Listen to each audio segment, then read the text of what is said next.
আজি আমি যোৱা ৰবিবাৰে আমি কালঝাৰ আনোৱাৰুল উলুম মাদ্ৰাছাৰ গোল্ডেন জুবলি পালনৰ উপলক্ষে আমি এটা অভ্যৰ্থনা সমিতি গঠন কৰিছিলোঁ আৰু এই অভ্যৰ্থনা কমিটিৰ আমি প্ৰথম আজি কাৰ্যকাৰী সভা আমি পাতোঁ।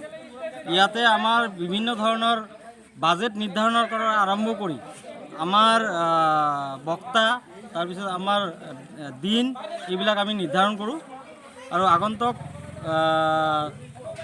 5-6-7 জানুৱাৰী তাৰিখে 2024 5-6-7 আমাৰ গোল্ডেন জুবলিৰ কাৰণে আমি সভাৰ দিন আমি ধাৰ্য কৰিছোঁ।